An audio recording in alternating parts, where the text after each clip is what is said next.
Jen Psaki are apparently going to be our new White House press secretary. Got herself into quite a bit of trouble. And it's funny. I actually called her Jen Penske, and everybody here, I'm just a full disclosure, but I know her name. Every time I look at it, I want to say it just like Joe Biden.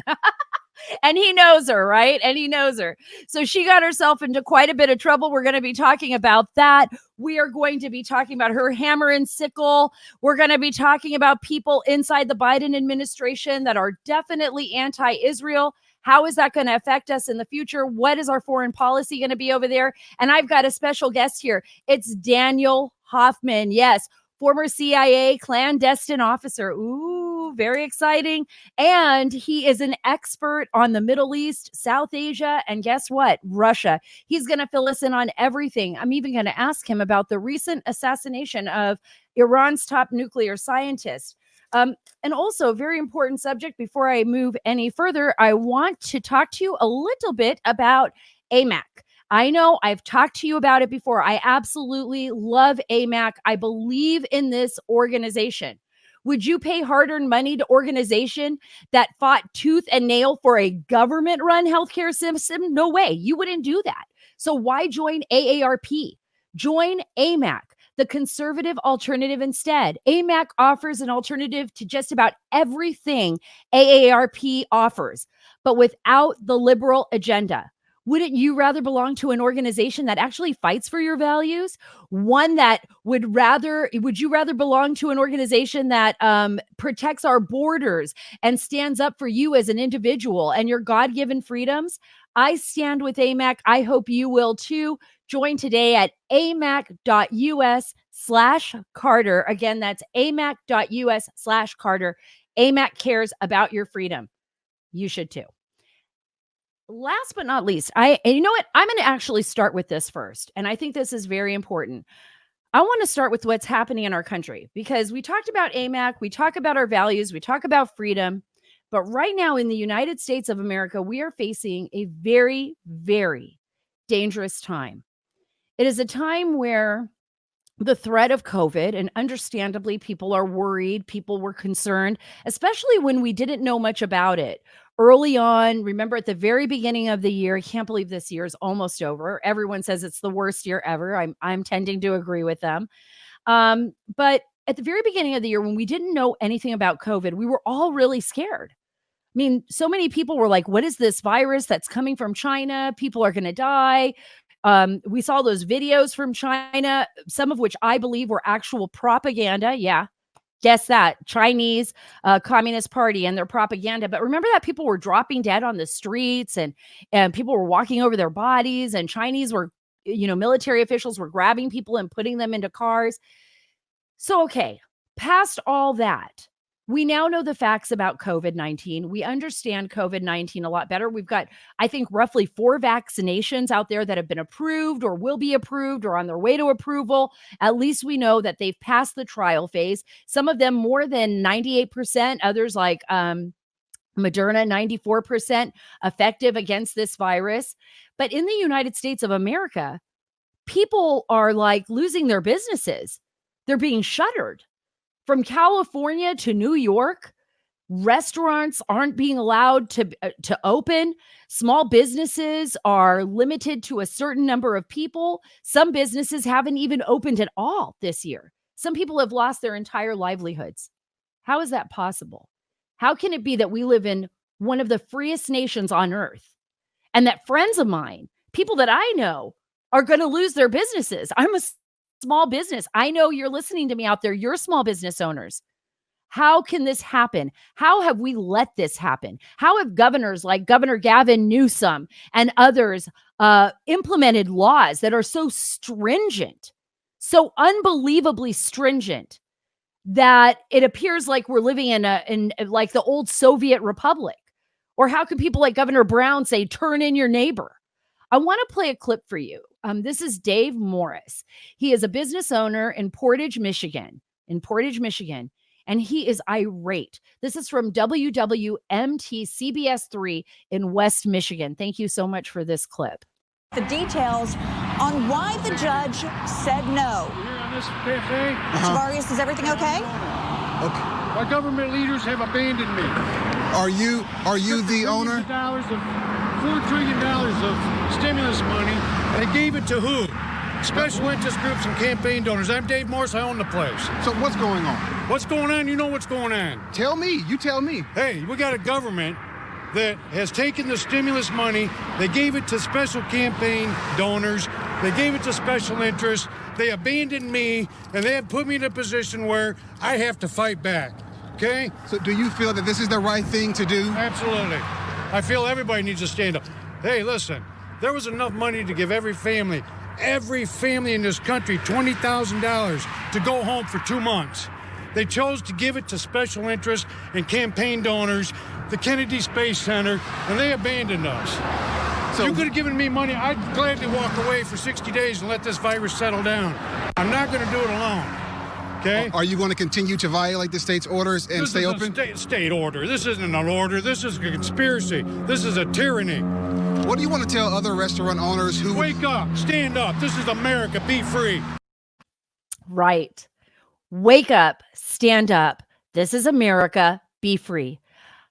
Think about what this man is going through, because he's not the only one. I'm sure there are people all across this nation that feel the same way. They're just so angry. You're so frustrated. I feel the same way. There are times where I've gone to a business and I've talked to business owners and they're just about in tears. Are we going to open up? Am I ever going to have my business back? What am I going to do to feed my family? Do you think any of these people in Washington, D.C. really give a hoot about you and your family? Do you really think so? You're paying their salaries, by the way. It's you. You're their boss. They don't care. That's why I'm wondering what is going to happen under this Biden-Harris administration. I mean, Biden's a big lockdown guy. He's like all these other Democrats. We saw the 2 bar owners. Look at what happened here on the East Coast, arrested for opening up their bar. What in the world is going on here? Americans are angry, frustrated. People all over the world are looking at our nation and probably going, what? Land of the free, home of the brave? What is going on? What upside down America are we looking at? I feel for you because I'm right there with you. I am in the same boat. I am angry. I am frustrated. I wonder sometimes I'm a small business. I'm a contributor for Fox News. I have my website. I have a podcast, rely on ads, ad sales, things like that, because people have to have money to purchase products, right? It's very, very frustrating. And then when you think about some of the people in Biden's administration, I'm just going to segue right now. So Jean-Pierre, she's been named the principal, actually, deputy press secretary for the Biden White House. And I mean, I have a lot of concerns about Jean-Pierre's appointment. She's definitely an anti-Israel activist. Go on my website, saracarter.com. You can read a story there. Annalise Levy just posted that story this week. And you could read about her past. She's been a very vocal critic of Israel. She's worked as a senior advisor and a national spokesperson for, guess what? For MoveOn.org. Folks, this isn't a joke. It's a different country. We are a different nation altogether. I, like everyone else, want us to heal, want us to find a way to move forward, because we are all Americans. This is a great republic, and we should do everything we can to protect it. But what type of people are we dealing with here? I mean, I seriously, when I look at this and I think to myself, we've got this woman here. She's working, for MoveOn.org. She's definitely has an agenda, and she is going to be the deputy press secretary under Jen Psaki. And Jen Psaki has a lot of issues. I mean, right now, people are saying that the story was taken out of context, but that's so funny because the media is always making excuses for Joe Biden and for all of his picks for the White House. They would never do this for President Trump. I'm telling you, you guys know that. You've seen what's happened over the last 4 years. Well, in one particular photo, Jen Psaki is actually wearing the hammer and sickle hat, a Soviet hat. And she says, look, I was just wearing it for fun. It was a gift on a trip.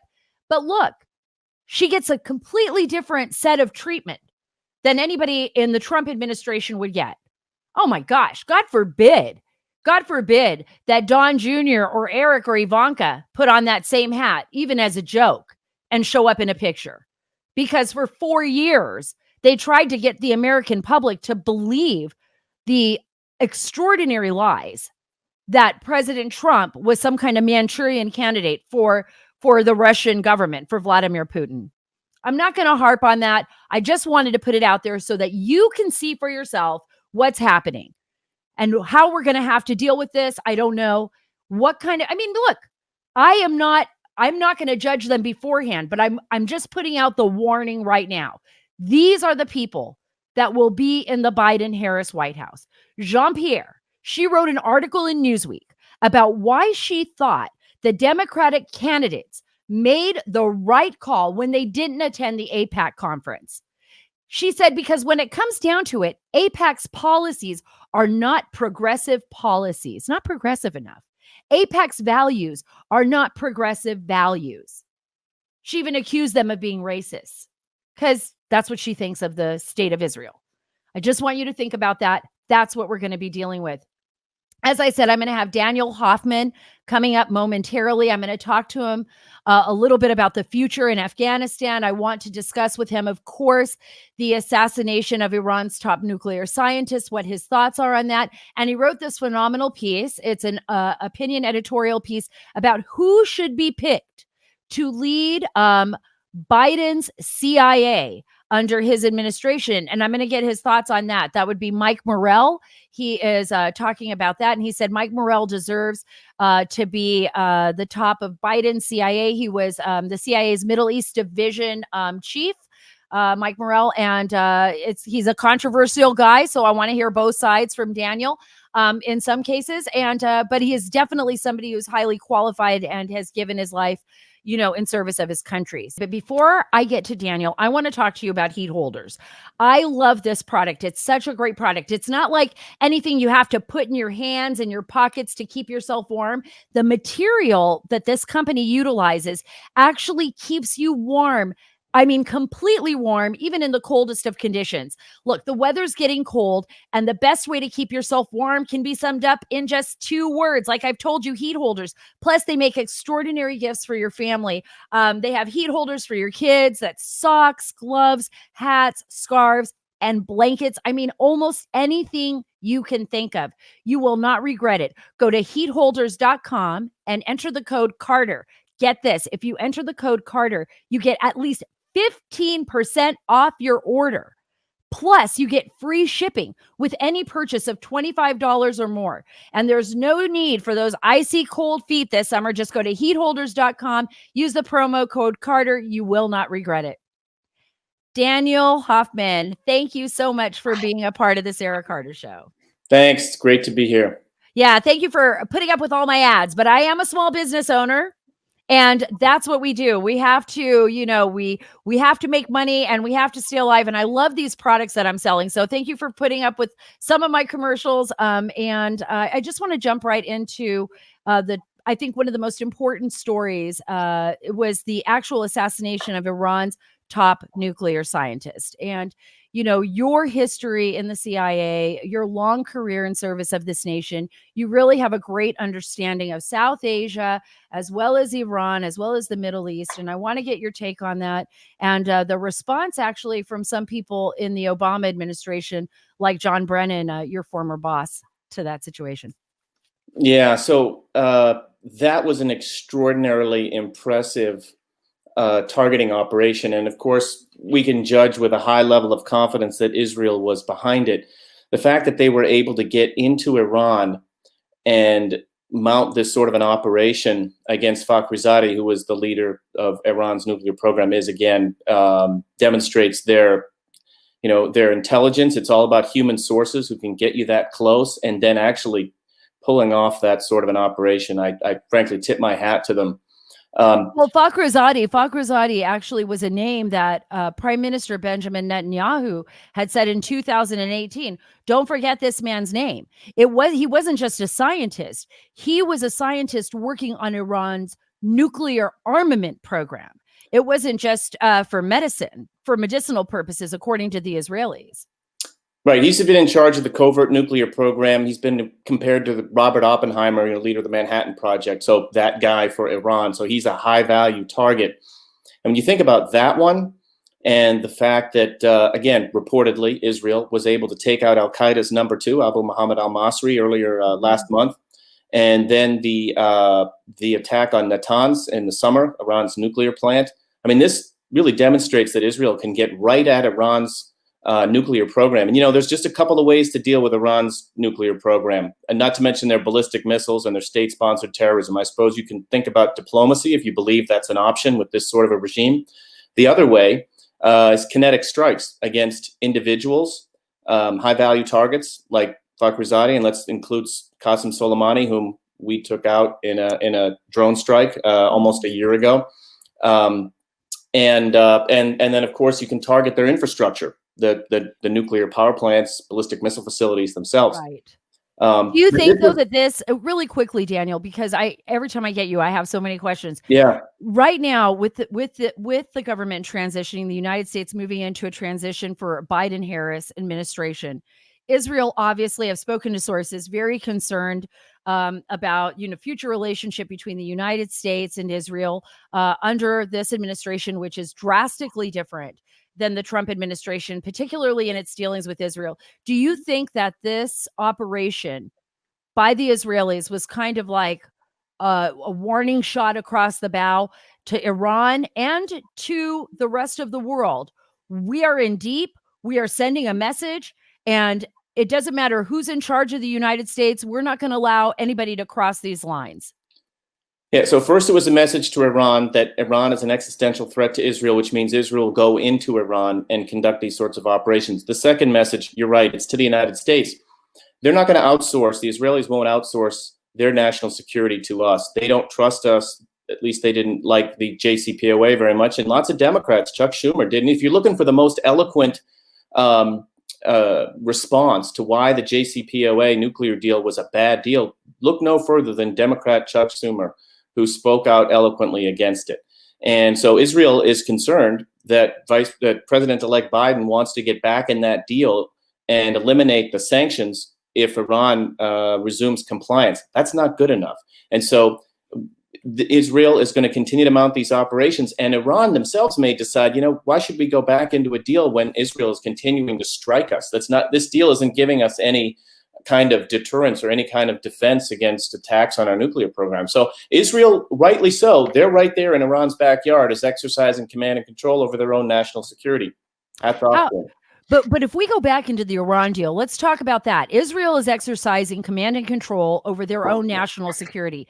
How can it be beneficial for us to jump back into the Iran deal when it appears to be that the best method, and I'll go into that a little bit with you. We talk about what happens in South Asia and Iran's actions as the world's largest state sponsor of terror, and what they have done on a global scale to target both Americans and Israelis and others throughout our history when we've dealt with these ayatollahs and this cult-like regime. How does it benefit the United States for us to jump right back into that? Well, first of all, there's no way that the Biden administration would gain enough bipartisan support to make the deal a binding treaty. And I think that if President-elect Biden is serious about building consensus between Democrats and Republicans, this is the last thing he should be doing. And let's keep in mind, Iran has allowed al-Qaeda, not just the regular al-Qaeda guys, but al-Qaeda senior leadership to homestead on their territory. They've mounted countless lethal attacks against us and our allies in the region and beyond.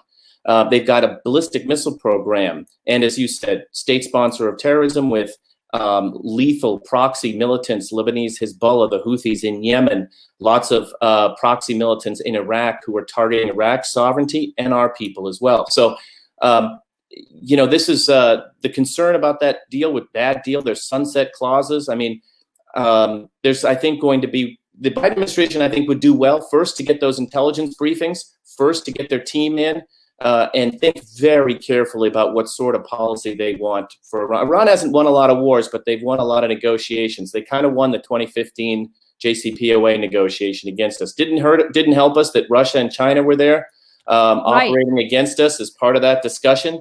And Russia and China are there. still there. And Russia and China Right. are still there. I mean, I'm talking to sources in Pakistan, maybe not as much as I used to, but what I'm hearing is that they're seeing a lot of heavy influence of Russia in South Asia. We're seeing a lot of influence of the Chinese in South Asia. And I feel like, because we still have troops there, right? Not a lot, not a significant number, but we still have troops there. We still have intelligence officials operating in the region.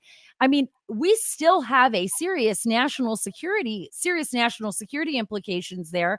And I'm wondering, how is it going to change under a Biden administration? Because Trump wanted to withdraw the troops. He was like, I'm done with the longest war. I want to get him out of there. Obviously, he didn't do that. It's a small footprint we have there. But I feel like I'm hearing stories of mission creep. I love using that word, mission creep, over in, South Asia. Like maybe something's going to happen, even though I see stories that the Taliban is negotiating a peace deal. I'm wondering, like, how long is that going to last? I don't believe it for 1 minute, not for a New York minute. And I think, based on my experience in that region, and I know you're very familiar with it, that we could see ourselves dragged back into some type of, escalation in that area of the world. Yeah, I don't expect any major, U.S. deployment there, made a large footprint. I will say I respectfully don't agree with the president. It's not an endless war. It is a forward deployment in a dangerous place, in a failed state. And we know from 9/11 that if we're not there, out on the front lines, as Charles Krauthammer used to say, if we're not over there detecting and preempting threats, they'll be visited on our shores over here. And that's the last thing we want. I served 3 years in war zones, unaccompanied, without my family, with a lot of other volunteers who were happy to be there, and U.S. military as well, diplomats. We were all honored patriots, to be out there on the front lines doing our work to keep the nation safe. But make no mistake, we can't wish away, see the world the way we'd like to see it. I'm sorry that Pakistan, Afghanistan is a failed state. There's Al-Qaeda there. There's ISIS there. The Taliban is made up of the Haqqani network, which has enabled the Al-Qaeda to homestead on their territory and conducted lots of ruthless suicide attacks against us and the government of Afghanistan. Mm-hmm. I'm not arguing for 100,000 troops in nation building, but what I do believe is we need the smallest force necessary to conduct those missions that are essential for our national security, that you can argue are worthwhile putting our people in harm's way, to keep our people safe. And I'm sorry the world is so small and interconnected, but that's the way it is. If we're not there, if we're not in Somalia, if we're not in the Middle East, then we're going to get hit back home. And that's not what we want. We want to work with our partners, around them, through them. But at the same time, we can't simply outsource all of our security to the foreigners we can't fully trust, as you mentioned. Absolutely. We saw that in Benghazi. We've seen it all over the world. It's very difficult. We need to have logistical support, though, for those small contingents in those regions of the world. And I agree with you wholeheartedly. As long as there is a plan, as long as they understand what their mission is. I think when we talk about this, and, just so all of you out there understand what Daniel and I are talking about, I was out there when they were building, we were building, nation building. And I think there was a lot of frustration that, hundreds of billions of taxpayer dollars and young soldiers' lives, were out on the front lines, building schools that got blown up the next day, or building a hospital that was falling apart. I remember seeing that with my own eyes. Or, watching a road that we just built, through Korangal Valley or somewhere, just being decimated, and Khyber Pass being decimated by IEDs. So there's a lot of concern, I think, for people, and it's a reasonable concern that we don't want to enter into another nation building war again. But as Daniel said, he is 100% right. Anyone who's been there can tell you, I've been there. Al-Qaeda is there. ISIS is there. There is no doubt that they would use it as a safe haven to build and train their forces to attack us here in the United States. So you're saying small contingents, strike force teams in those areas that can take out these bad guys, right? Yeah. I mean, it's about human intelligence. So running sources in those networks, right, so that you can know what they're plotting and planning against you, so you can map out the network and know where the bad guys are and eliminate them before they target us here. And again, that's what we're trained to do. I think that sometimes we're blissfully unaware of all of that here in our country because we don't see it. We're not being attacked. And that's the greatest thing in the world. When I was serving overseas in South Asia, I came home and talked about a guy named Adnan Shukri Juma who'd been killed in December of 2015. Nobody knew who he was, senior Al-Qaeda guy. But back here in the United States, nobody knew who this guy was. And when I went back to our station overseas, I told that story. I said, that is the greatest compliment we could ever receive, that people in our country aren't tracking on this. They're going to school every day or their office or whatever they're doing, and they're not worried about it because they know we got it. And great point. When the conversation on countering terrorism becomes so dominant that we don't talk about other things that really matter to us, then we're not succeeding at CIA, U.S. military, State Department, and other places. But I feel like we have, and kudos to the Trump administration for schwacking a whole lot of bad guys. I could sit here for the next hour and give you a long list. Abu Bakr al-Baghdadi, Qasem al-Rimi, the head of Al-Qaeda in the Arabian Peninsula, his bomb maker, Asiri. The list is long and extraordinarily impressive, and American people should be thankful for all of those outstanding missions that keep us safe.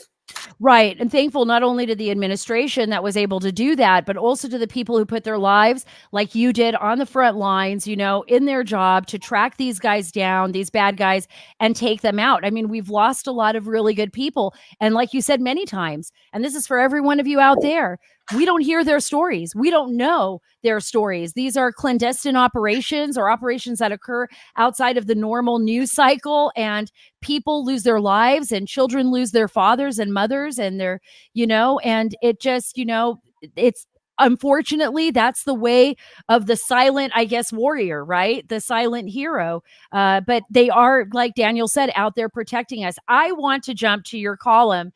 It's in The Hill, and you're talking about the future of the CIA. So we're looking here now at the future of the CIA under a Biden-Harris administration. And you're talking about Mike Morrell. And Mike Morrell formerly headed the CIA's Middle East division.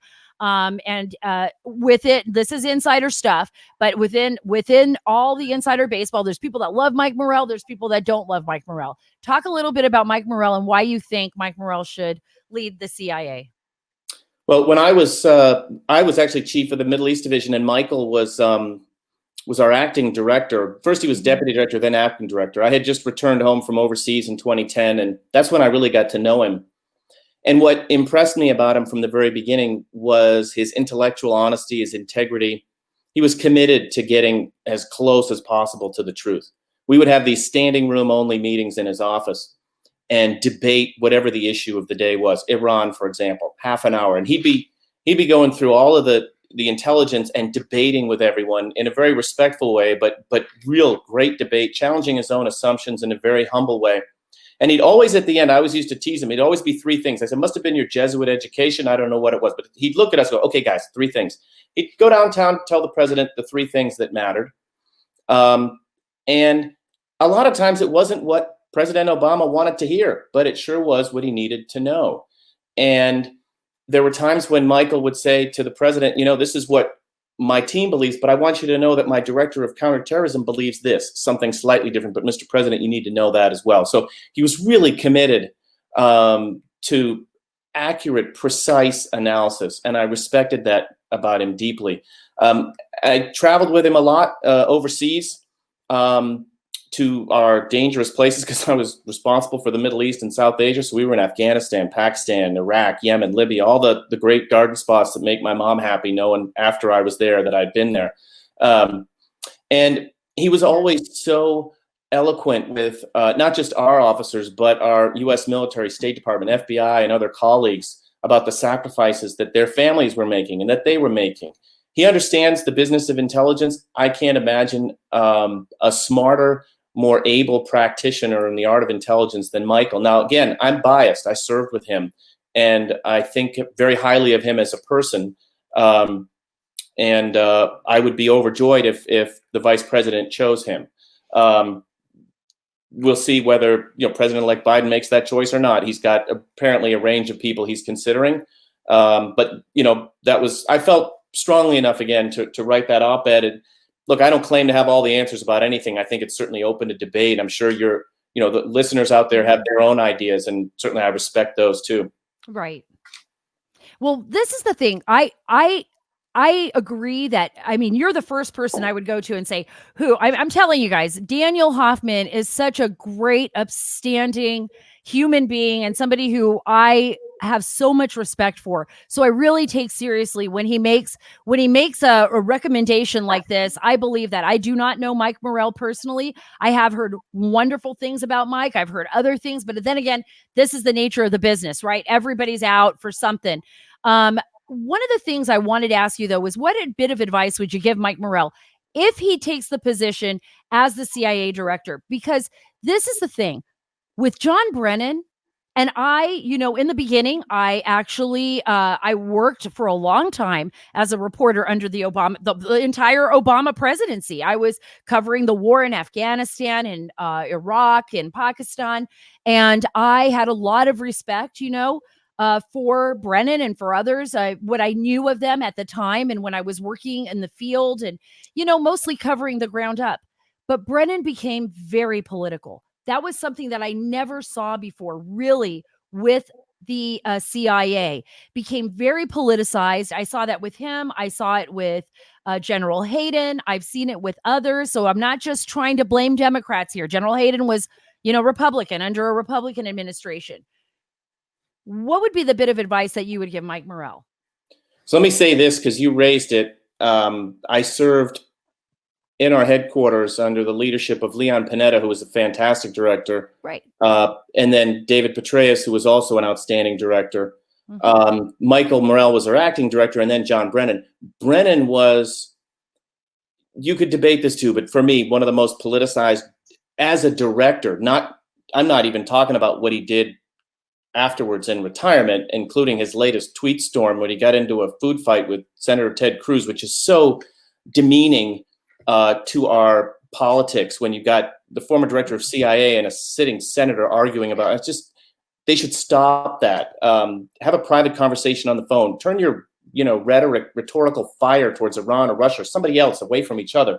But John started that, and he shouldn't have, and he made statements that he shouldn't have made about the attack on Fakhrizadeh. Who was, by the way, a general in the IRGC, which is sanctioned and is a terrorist organization, right, according to the United States. So there's nothing illegal about whatever was done by whatever state against him. Let me just make that clear. Brennan was wrong about that. Michael Morell, I had no idea what Michael's politics were at all when we were serving together, nor he of mine. Never came up. I mean, he was doing his job to get the president what the president needed to know, and that's where it stopped. Brennan was took a completely different approach. As far as what Michael needs to be thinking about, he's been thinking about this for years, frankly. I think the big challenge is going to be bringing 21st century technology, to what the intelligence community and CIA in particular is doing to every aspect. COVID has demonstrated, we got to be able to work outside of the building, not just, when we're overseas, but here in the United States as well. And using the high technology is a part of that. How we operate overseas, where they've got countries like China with ubiquitous state surveillance, and how we counter that. There's so many, I think, changes that have occurred over the past decade or so that Michael will need to immerse himself in. He's done it in the private sector. He needs to bring that knowledge from the private sector that he's gained into CIA, and bring the right people. It's always about the right people in the right jobs. And I think that's another thing Michael will be focused on, is making sure he's got the right people in the right jobs. There'll be some people who are no longer going to be in the jobs they're in, and some new people who are brought in if he's chosen. Yeah, I think that's great advice. Before I let you go, I've got one more minute with you. I'm going to go back to your formula of 3, Daniel. What would be the 3 most important issues you would tell President-elect Biden, if you could talk with him, or if you were sitting in a room with him and maybe who he is deciding to select for the CIA, what would be the 3 biggest threats, the 3 biggest topics you would think at this point in time could affect us, our national security, and the rest of the world? So I think the first one with the shortest fuse, it's always terrorism. We got to get that right. It doesn't mean we do it exclusively. Of course we don't. We do a lot of things. But again, that's the one with the shortest fuse. China is, I think one of the things the Trump administration did was build a bilateral consensus for countering China, not unlike what the Reagan administration did countering the Soviet Union in the 1980s. A little bit different, a little bit of a different approach. I'd frankly like to see more soft power where we call out China for their human rights abuses. I don't think we did that enough at the presidential level. I think Secretary Pompeo did it, but I'd like to see the president do it too. But those would be the top two. And then I think the third one, at least right now, is this. It's more of an opportunity and a threat. It's the Middle East. Understand, the Biden administration has to understand that the Abraham Accords was an extraordinary diplomatic breakthrough. We need to take advantage of that. We need to build on it. We need to bring Saudi Arabia into the fold, and we need to build that counter-Iran alliance in the Middle East. And it's on its way right now. And the Trump administration took us way, into our opponent's territory, into the red zone. But we need to take it into the end zone. There's more to be done on that one. And I think that's the great opportunity. The Biden administration needs to understand that this new approach worked. The Palestinians don't have command and control over the Gulf states' foreign policy towards Israel, nor should they ever have. And the relationship now, diplomatic relations between Israel and the UAE and Bahrain, that's extraordinary, and it's something to build on. And if we fail to do it, then we could be looking at far greater challenges. There's 20,000 ISIS guys we're going to have to deal with in Syria and Iraq, and a failure in the Middle East could be a real problem for us. Wow, that's going to be a lot on this administration's plate, considering, especially since I don't know about that Abraham Accord, if how they play Israel and the rest of the Middle East is going to be, that outcome could change completely. We could see the Abraham Accord fall apart, or if they play their cards right, like you're suggesting, Daniel, we could see something extraordinary happen, and we could carry that legacy that President Trump was able to establish for peace all the way through this next presidency. So thank you so much for being with me. It's always such a pleasure. I just realized I looked up, you said I can talk about hammer and sickle. He was sending me a note and I missed it. Hammer and sickle, that was a Russian op. Can you say it in 1 minute, or can you talk about it just a little? It's a classic move. Hammer and sickle. We were talking about this with Jen Psaki's hat. So right, classic move by the Russians. If I'd been with her carrying her bags or something, I would have said, "Whoa, hey, let me grab that for you." This was the Russians setting her up for a photo op. Wear the hammer and sickle hat because they know it's going to start something. What she should have done is looked at it and said, "Oh, that's the hammer and sickle. The Soviet Union collapsed, years and years ago. We have a relationship now with Russia, the successor state, not its communist predecessor. I don't think it would be appropriate for me to wear the hat. Thanks so much. I'll gladly take it, though, as a souvenir of the past." And then offline, if she had wanted to be a little bit tougher, she could have said, "Yeah, wasn't the Soviet Union responsible for mass famine in Ukraine? And Stalin, didn't he kill 25 million of his own people during the Second World War?" So she didn't grasp that, look, the Russians, this is what they do. And that was just a bit of an unsophisticated response. Now, I don't blame her. She's not necessarily a Russia expert, but, beware of gifts. The Russians, free cheese, I always say, is in the mousetrap when you're talking to the Russians. They give you a gift, you're going to get slapped down like you're going to get the hammer and the sickle is what you're going to get. You're going to get the hammer and the sickle. Don't trust when you are traveling. This is a message for everyone in government. You travel to a foreign country and they want to get you drunk. They want to give you a hammer and sickle hat. They send a really nice looking person to give you a tour. Just decline it. Just decline it respectfully and walk away. They're setting you up. Thank you so much, Daniel, for being on the show. Care. Thanks for the story, too. I'm glad we know that now. All right. All the best. Forgive Jen, huh? Yeah. Okay. Thanks so much, Daniel. All right. I just want to thank Daniel Hoffman for, I learned so much every time I talk to him. I know you probably did, too. I'm going to bring him back on and again and again. Remember that. Remember his advice. Do not take gifts from enemy states because they could be setting you up. Well, I'll tell you what's not setting anyone up is something great and something wonderful. It's from Arm & Hammer. And what they want to give you is cat litter, but they want to do it for their perfectly imperfect campaign. They're not setting you up for anything. This past month, they were doing it for helping lovable and overlooked shelter cats find forever homes. This campaign makes me think of my own cat, Barry. You guys know how much I love Barry, and I talk about him all the time. We appreciate Arm & Hammer's support, not only for our podcast, but for their love and devotion to cats and cat lovers everywhere. Barry sends you their love, his love, and Arm & Hammer is a perfect sponsor.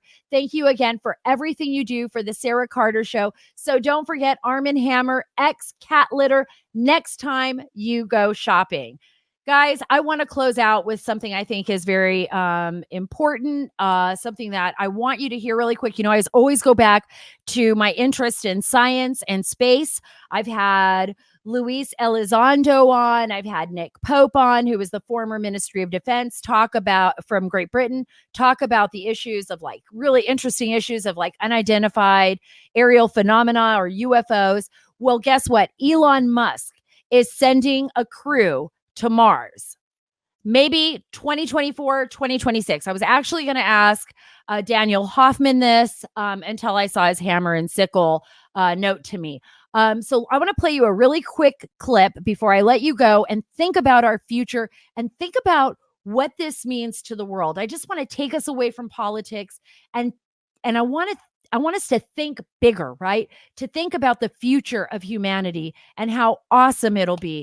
Listen to this. I feel fairly confident about 6 years from now. So the Mars, Earth-Mars synchronization occurs roughly every 26 months.